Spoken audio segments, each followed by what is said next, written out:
Hari ini cikgu akan tunjukkan cara melakar lakaran perspektif 3 titik. Okey, untuk perspektif 3 titik, kamu perlu buat satu garisan ufuk dan satu garisan mendatar. Okey, ini adalah garisan ufuk. Okey, kita labelkan sebagai GU. Kemudian kita buat satu garisan mendatar. Okey, tegak lurus ke bawah. Okey, kemudian kita perlu tandakan titik lenyap. Okey, so ada 3 titik lenyap. Yang pertama TL1, yang kedua TL2, dan yang ketiga adalah TL3. Okey, so selepas kita dah tandakan TL1, 2, 3 ni, okay, kita perlu tandakan ukuran lebar objek. Okay. Let's say cikgu ambil ini adalah ukuran lebar objek dari TL3 ke kita labelkan sebagai 2. Okay, dari TL3 ke 2 ini adalah lebar objek. Kemudian kita kena tentukan tinggi objek. Okay, tinggi objek diambil dari nombor 2 hingga yang ini nombor 1. Okey. Okey, kemudian kita dah dapatkan ni lebar, yang ini adalah tinggi. Okey, kemudian titik ketinggian tadi, titik 1 perlu diunjurkan ke TL1 dan TL2. Okey.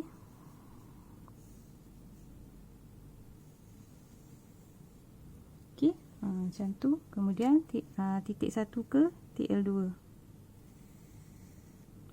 Okey. Kemudian titik 2 pula perlu diunjurkan ke TL1 dan TL2.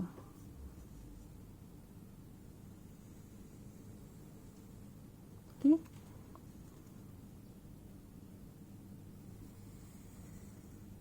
Macam tu, okey. Okey, kemudian dari titik TL11 yang garisan yang atas ni, kita perlu tandakan lebar objek. Lebar objek tadi ni, okey, ukuran yang sama, kita tandakan di sini, kita labelkan sebagai A. Okey. Bila kita dah dapat titik A, so kita kena tandakan panjang objek pula di sini dan labelkan sebagai B.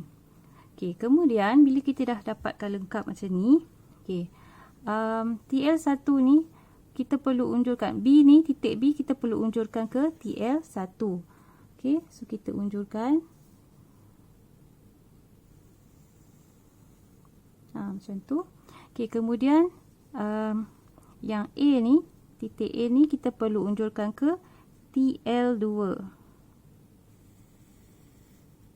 Okey. Okey,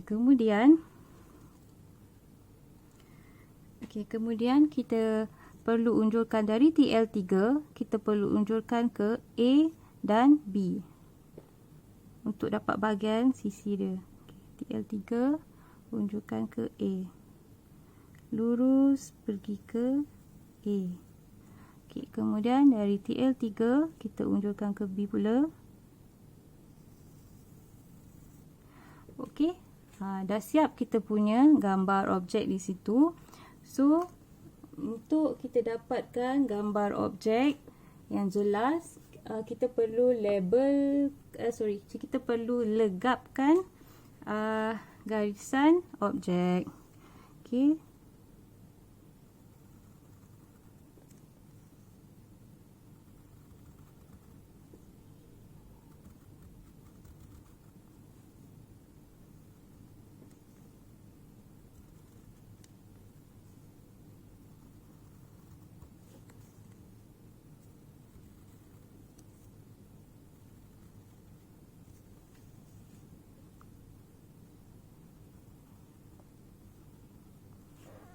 Okey, dah siap kita punya lakaran perspektif 3 titik. Okey, kalau kamu buat tak dapat objek macam ni, kamu boleh cuba lagi sekali dekat bawah. Okey, selamat mencuba.